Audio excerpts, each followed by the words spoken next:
Hi, I'm Richard Agemo. I'm a writer who lives on Capitol Hill in Washington, D.C.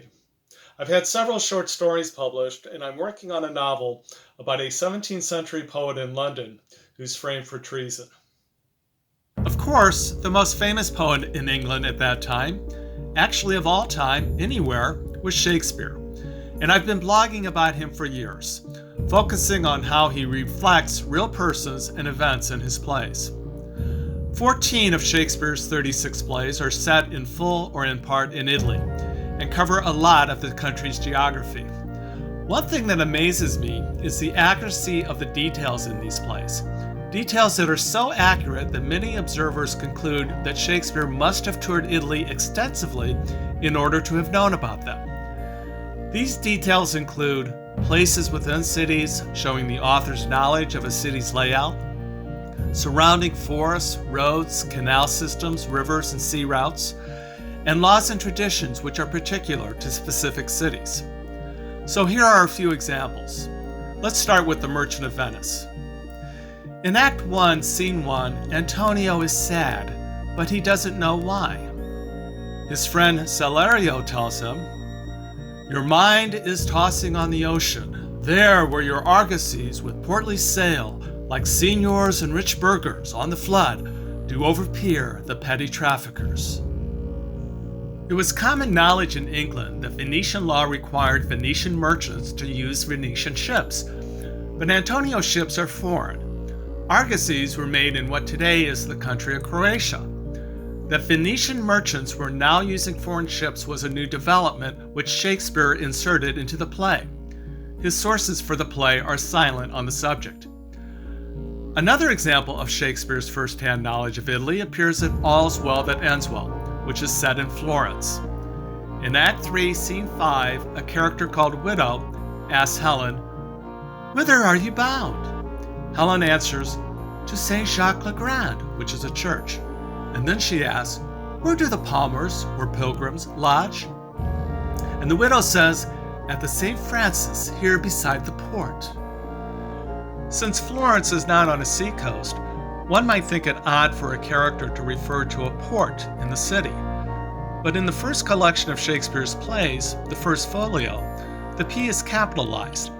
Subsequent editors used the lowercase p, thinking that the capitalized letter was a typo. But it wasn't. Shakespeare knew that the port was the ancient Roman name for the area between the southern wall of Florence and the Arno River. And that's what locals called that place, the port with a capital P.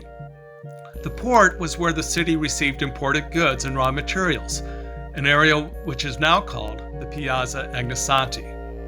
And lo and behold, just beyond the Piazza Agnessanti, next to a monastery, a building dating from the Renaissance displays a 4 centuries old carving of the sign of St. Francis.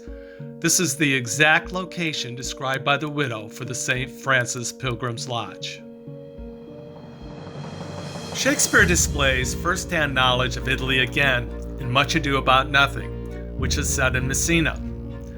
In Act 4, Scene 5, Claudio falsely accuses Hero of infidelity, and Hero collapses and appears to be dead. But she's revived, and a plan is hatched to fake her death and teach Claudio a lesson. The friar says, "Let her a while be secretly kept in, and publish it that she is dead indeed, and on your family's old monument hang mournful epitaphs." Your family's old monument has special meaning in Messina. In Italy, the custom applicable to all people, not just the notable or wealthy, was to have a person buried in a family tomb or monument, not in a single grave with a headstone. In Messina, graves and tombs were located in one single place, an enormous burial enclosure called the Cimetiero Monumentale.